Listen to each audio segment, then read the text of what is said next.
Sanibonani.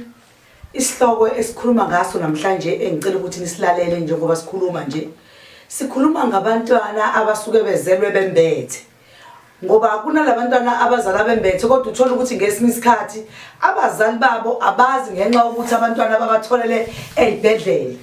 Uthola ukuthi umntwana ngesinye isikhathi uzalwe nje mhlambe umbethe uthola ukuthi inkaba le igaqe njengengane ngathi igaqe isangoma. Kwesinye isikhathi uthola ukuthi imbethe umhlwehlwe into ngathi umhlwehlwe. Lo ngane leyo isuke imbethe okuyinhlanhla yalo ngane leyo kodwa ezibhedlela ngokuthi basuke bengazi bayithatha lento bayilahle. Bese kuthi ekugcineni wena mzali wengane ingane uthola ukuthi isiya kuhlupha ingane usunokuzwa ngabathandazi uzwa ngabantu ababonayo bethi ingane yayimbethe kanti wena wazi ukuthi ingane yayimbethe. Uzubone nawe kwesisikhathi cha ngempela izinto zalengane ayihambi kahle kungcono ke ngisukume ngibheke ukuthi mawubheka ngempela uthola cha ngempela basho bonke abantu abakubonela ukuthi lengane yazala imbethe. Manje kuthola kusela ukuthi ke njengoba izela imbethe lengane kufanele ukuthi lo mbatho wayo walahlwayo uvuse.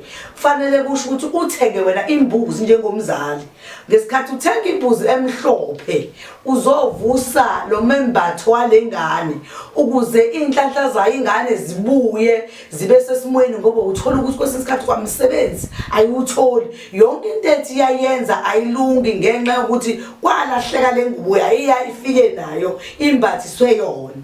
Manje ke siye sithole ukuthi kufanele ukuthi umzali wengane athenge imbuzi emhlophe ukuze phela ayivuselelise loyo ngubo yayo ingane.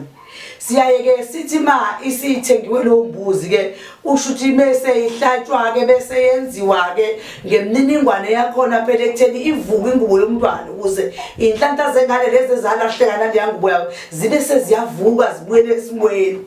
Siyaye senze kanjalo kuma sivusa ingubo yomntwana okunye namanye amakhambana akathize kobe sewenziwa lapho phezulu kwalapho sike singathandi ukuthi konke bese siyakudalulwa ngoba thina kakhulukazi into esisebenzisa kakhulu sisebenzisa iswasho ichibi kakhulu iyona into esisebenza ngayo kodwa kuyadependa nokuthi lo muntu esimsebenza ngalolo suku yena ikuphi akholelwa kona ngoba abanye abantu bakholelwa yichibi kakhulu abanye abayisebenzisa imithi vele badinga ichibi sibe sesisebenzisa ngalo ndlela ke ukuthandaza ke sithandaze senzele ngalo ndlela yokholwa kube sekuthi ke lo dinga ukusebenzisa ngekhubalo sibe sesisebenzisa ke lo makhathakhatha ke imithi ke sihlanganise ke senzeke ukuze into zengane zimbuleke ziyaye imbuleke ke into zengane iqale phansi ithola imisebenzi ithole konke bekade kuvalekile no bese kuvaleka into zakho kuvuleke konke into zayo inhlanhla zawo zibuyele kuyona kwenze kahle. Ngicela nilandele kuleli khasi lami